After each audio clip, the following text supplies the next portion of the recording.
कहानी की शुरुआत में हम टिम नाम के एक सिंपल से लड़के को अपने परिवार के साथ समुद्र किनारे एक सुंदर से घर में रहते हुए देखते हैं। उसका परिवार भी उसकी ही तरह प्यारा था। उसके पिता एकदम ठंडे दिमाग के आदमी थे। उसकी माँ भी उससे बहुत प्यार करती थी और उसकी छोटी बहन किट कैट तो पूरे घर की जान थी। उसके अंकल काफी अजीब थे, थोड़े खोए खोए से रहते थे लेकिन दिल के अच्छे हैं। हर साल उनके घर में न्यू ईयर पर एक पार्टी होती थी जिसे सभी लोग मजे से सेलिब्रेट करते। उस साल भी ऐसा ही था। पार्टी के अगले दिन टिम के पिता ने उसे बुलाया और कहा कि आज तुम 21 साल के हो गए हो। मुझे भी ऐसे ही तुम्हारे दादाजी ने अपने पास बुलाया था जैसे मैंने आज तुम्हें बुलाया है। टिम ने सीधे तौर पर पूछा कि कोई खास वजह है क्या। उसके पिता ने हमेशा की तरह एक शांत मुस्कान के साथ बताया, हमारे परिवार में मर्दों का एक सीक्रेट है, हम टाइम ट्रैवल कर सकते हैं। मतलब समय में सिर्फ पीछे जा सकते हैं, वैसे आगे नहीं। टिम ने पहले तो सोचा कि पापा मजाक कर रहे हैं, लेकिन उसके पिता ने कहा कि मुझे भी पहले ऐसे ही लगा था। बस किसी अंधेरी जगह जाओ, अपनी मुट्ठी बंद करो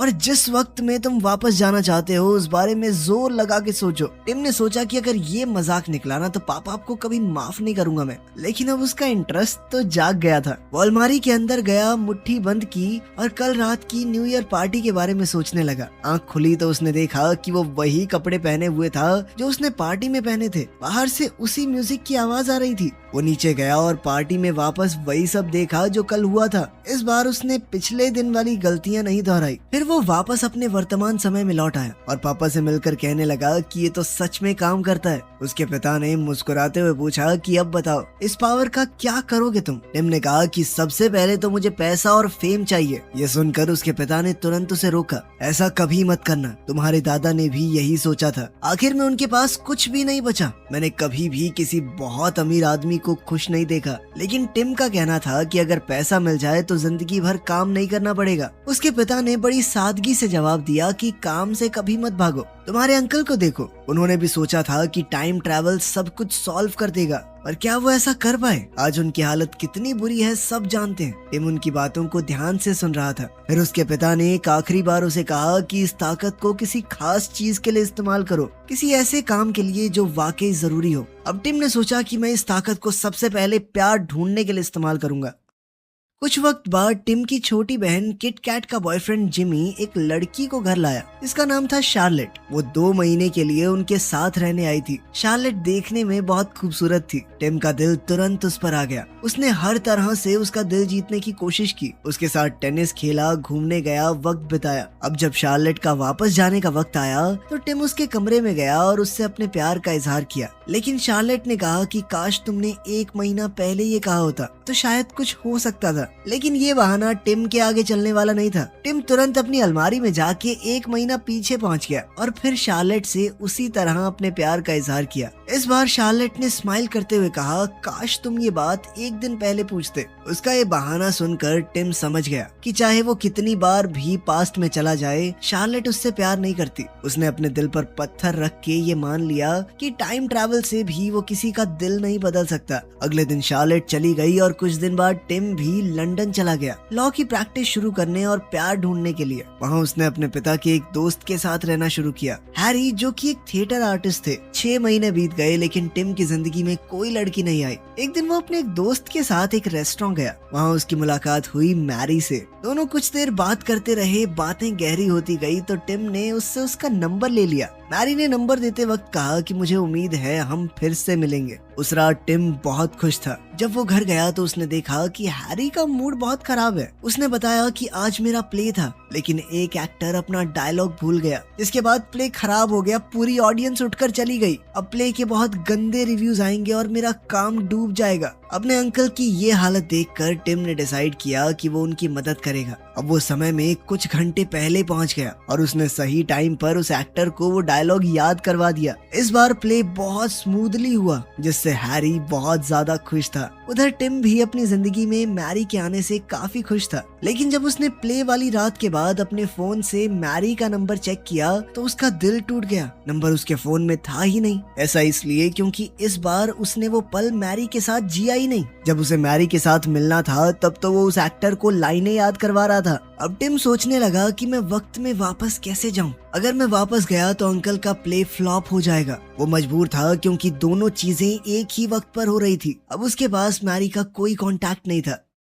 एक दिन अखबार पढ़ते हुए उसे याद आया कि मैरी को केट मॉस काफी पसंद थी और वो एक आर्ट गैलरी में काम करती थी। टिम तुरंत उसी गैलरी में गया और एक हफ्ते तक हर दिन उसका वहीं इंतजार करता रहा। एक हफ्ते बाद मैरी वहाँ आई, लेकिन जब टिम ने उससे बात करने की कोशिश की तो उसने टिम को पहचाना ही नहीं। मैरी के लिए ये उनकी पहली मुलाकात थी, पर टिम के लिए दूसरी। टिम ने यूं ही उसे और उसकी फ्रेंड को कॉफी के लिए बुला लिया और वो दोनों उस वक्त मान भी गई। कॉफी टेबल पर बात करते हुए टिम ने मैरी से पूछा कि तुम्हारा कोई बॉयफ्रेंड है क्या? मैरी ने एक मुस्कुराहट के साथ बताया कि एक हफ्ते पहले ही बना। टिम ये सुनकर चौंक गया और कहने लगा कि ऐसा नहीं हो सकता। मैरी को ये सवाल बहुत अजीब लगा। उनकी बातें आगे बढ़ती इससे पहले ही मैरी का बॉयफ्रेंड वहाँ आ गया। उसका नाम था रूपर्ट। टिम ये देखकर बिल्कुल खुश नहीं था, लेकिन फिर भी उसने नॉर्मल एक्ट करने की कोशिश की और पूछा कि आप दोनों की मुलाकात कहाँ हुई? मैरी ने बताया कि एक बोरिंग सी पार्टी में। और वो पार्टी कहाँ थी? मैरी की फ्रेंड ने बताया कि वो पार्टी उसके घर पर थी। टिम ने थोड़ी बेसब्री दिखाते हुए मैरी की दोस्त का एड्रेस पूछा। ये सुनकर मैरी और उसकी दोस्त को थोड़ा अजीब लगा, लेकिन टिम ने बात संभालते हुए कहा कि उसे चीजें डिटेल में जानना अच्छा लगता है। ये सुनकर उसकी दोस्त ने एड्रेस दे दिया। टिम तुरंत समय में पीछे जाकर उस पार्टी के वक्त वहाँ पहुँच गया। जब वो वहाँ पहुँचा तो पार्टी चल रही थी, पर रूपर्ट अभी आया नहीं था। मैरी एक कोने में अकेली खड़ी थी। वो थोड़ी उदास लग रही थी।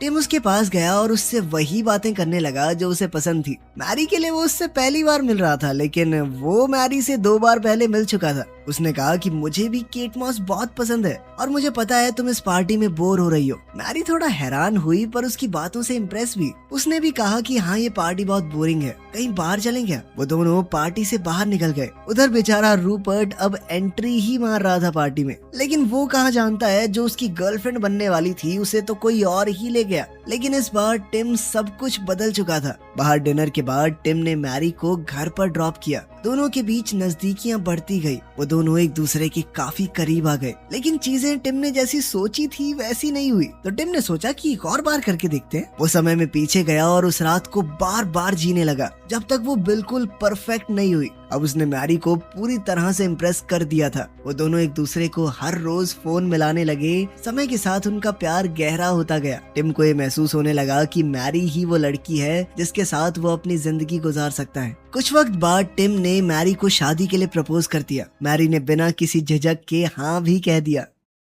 टिम ने मैरी को अपने घर ले जाकर अपने परिवार से मिलवाया। सभी ने मैरी को बहुत पसंद किया। डिनर टेबल पर जब सभी लोग बैठे थे तो टिम ने कहा कि हमने फैसला लिया है, हम शादी करेंगे। ये सुनते ही उन सबके बीच खुशी की लहर दौड़ पड़ी। साथ ही टिम ने सबको ये भी बताया कि वो बाप बनने वाला है। इनका सही है, शादी हुई नहीं, बाप पहले बन जाते हैं। शादी का दिन आया और बहुत सारी चीजें बिगड़ी। कभी बारिश होने लगी, कभी कुछ लोगों की स्पीच में गड़बड़ हो गई। टिम को पर्सनली इन चीजों से ज्यादा फर्क नहीं पड़ता था, लेकिन वो चाहता था कि मैरी को उसके सपनों की शादी मिले और इसीलिए वो बार बार टाइम ट्रैवल करके सब कुछ परफेक्ट बनाता गया और आखिरकार शादी पूरी हो गई। शादी के बाद टिम और मैरी की एक बेटी हुई। दोनों उससे बहुत प्यार करते थे। टिम की जिंदगी बहुत अच्छी चल रही थी। उसने समय में पीछे जाना काफी कम कर दिया था, क्योंकि अब उसे चीजें ठीक करने की जरूरत ही नहीं पड़ती थी, क्योंकि उसके हिसाब से उसकी जिंदगी में सब कुछ परफेक्ट था। एक दिन टिम की बेटी का जन्मदिन था। पूरा परिवार उनके नए घर में इकट्ठा हुआ, लेकिन किट कैट, टिम की छोटी बहन, अभी तक नहीं आई थी।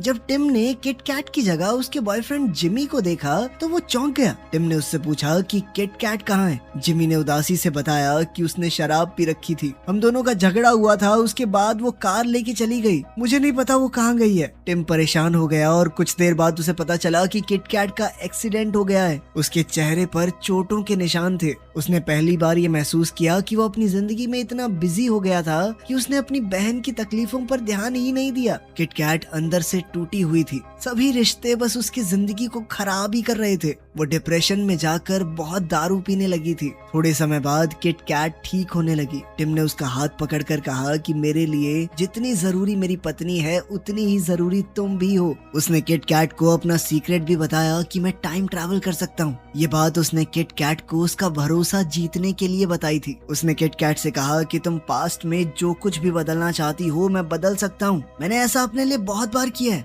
उसने फैसला लिया कि वो अपनी बहन को एक नया मौका देगा। उसने किट कैट का हाथ पकड़ा और कहा, चल मेरे साथ। अब वो दोनों अलमारी के पीछे छुपे अंधेरे में चले गए। किट कैट को अब भी लग रहा था कि ये सब कुछ एक मजाक है। टिम ने उस दिन कुछ अलग ही करने का फैसला लिया। उसने अपनी बहन का हाथ पकड़ा और उसे सीधा समय में पीछे उसी न्यू ईयर की पार्टी में ले गया। उसने धीरे से कहा कि ये वही रात है जिसने तुम्हारी जिंदगी को पलटा था। किटकैट थोड़ी कंफ्यूज थी, उसके चेहरे पर बेचैनी थी, लेकिन उसने टिम का हाथ छोड़ा नहीं। दोनों उस पार्टी की एंट्रेंस पर खड़े थे। म्यूजिक जोर से बज रहा था, लोग डांस कर रहे थे। थोड़ी देर बाद जिमी अपनी फ्लर्टी अदाओं के साथ ऐसे आया जैसे उसे दुनिया की कोई परवाह ही ना हो। उन्होंने देखा कि जिमी किसी और लड़की के साथ फ्लर्ट कर रहा था। पहले तो किटकैट कंफ्यूज थी, लेकिन फिर उसके चेहरे पर गुस्सा दिखने लगा। उसने आगे बढ़कर जिमी के पास जाकर बिना कुछ सोचे समझे एक जोर का थप्पड़ उसके गाल पर जड़ दिया। जिमी चौंक गया। उसे समझ नहीं आ रहा था कि उसे थप्पड़ क्यों पड़ा है। किटकैट कुछ देर तक उसे देखती रही, लेकिन कुछ कहा नहीं।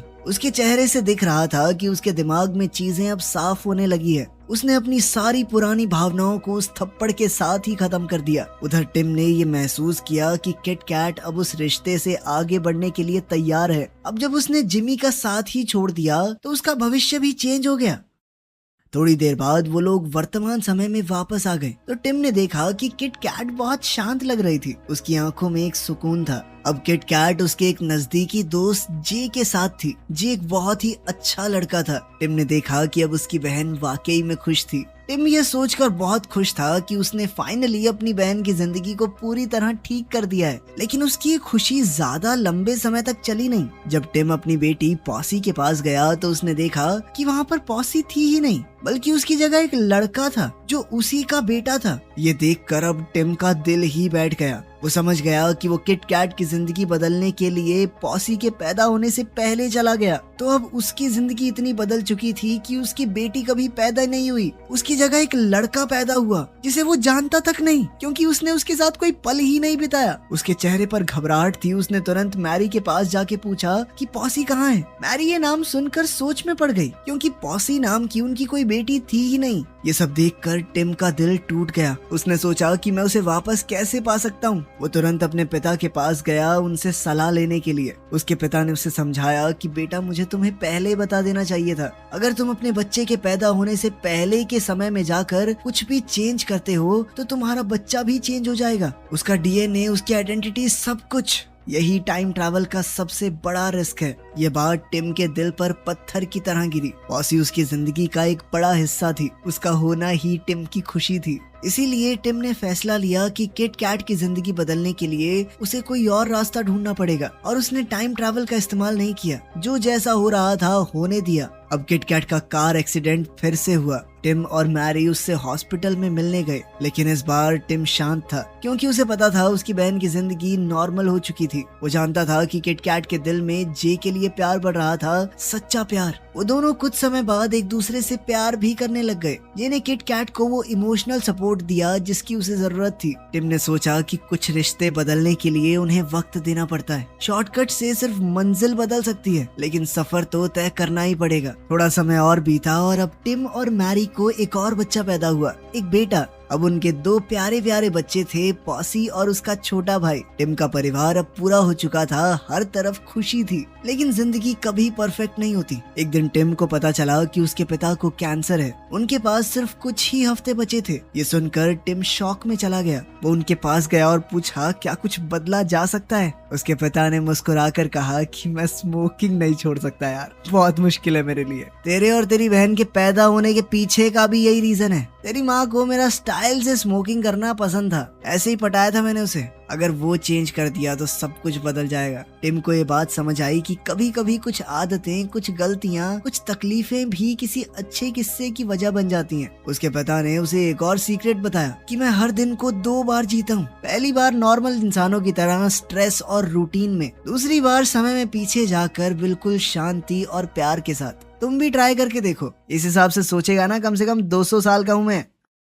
खैर टिम भी वैसा ही करने लगा। वो हर दिन को 2 बार जीने लगा। पहली बार आम लोगों की तरह, दूसरी बार पूरी खुशी के साथ। इस तरह हर एक लम्हा उसके लिए सपने जैसा हो गया। लेकिन एक दिन ऐसा आया जो टिम फिर से जीना नहीं चाहता था। उसके पिता की मौत का दिन। वो दिन बहुत बुरा गुजरा। मैरी ने उसे समझाया, उसके कंधे पर हाथ रखा। वो इतना जानता था कि वो वापस जाकर अपने पिता से एक बार मिल सकता है, और वो करता भी था। जब कभी उसका मन उदास होता, वो समय में पीछे जाता, समुद्र के किनारे वॉक करता और अपने पिता से बातें करता। उनके साथ वो पल दोबारा से जीता। फिर एक दिन मैरी ने अचानक कहा कि टिम, मुझे एक और बच्चा चाहिए। ये सुनकर टिम चुप हो गया। उसके मन में तुरंत एक सोच आई, अगर एक और बच्चा पैदा हो गया तो वो फिर अपने पिता से कभी वापस नहीं मिल पाएगा। उसने अपनी भावनाओं को छुपाया और कहा कि ठीक है। मैरी प्रेग्नेंट हो गई और टिम ने फैसला लिया कि मैं एक आखिरी बार अपने पिता से मिलूंगा। वो समय में पीछे गया और अपने पिता से कहा कि अब मैं वापस नहीं आ पाऊंगा, ये आखिरी बार है। उसके पिता ने उसका हाथ पकड़ा और कहा कि आओ मेरे साथ, एक बार तुम्हारे बचपन के दिनों में चलते हैं। अगर हमने कुछ बदला नहीं तो कुछ गड़बड़ नहीं होगी। वो दोनों समुद्र के किनारे गए जहाँ टिम एक छोटा बच्चा था। दोनों ने मिलके रेत का महल बनाया, लहरों से खेलते रहे। उस पल में सिर्फ प्यार था, ढेर सारा प्यार। ये पल वक्त से परे था। इसके बाद टिम वापस वर्तमान में आया और उस दिन के बाद उसने टाइम ट्रैवल करना छोड़ दिया। वो हर दिन को एक तोहफे की तरह जीने लगा, हर पल में खुशी ढूंढने लगा। एक चाय की चुस्की, एक पुरानी धुन, पॉसी की ड्राइंग्स, मैरी की आंखों का नूर, सब कुछ उसे बेशकीमती लगता था। और इसी के साथ टिम की कहानी यहीं खत्म हुई। एक ऐसा इंसान जिसका वक्त के ऊपर भी जोर चलता था, लेकिन आखिर में खुशी उसे वक्त को अपना कर ही मिली।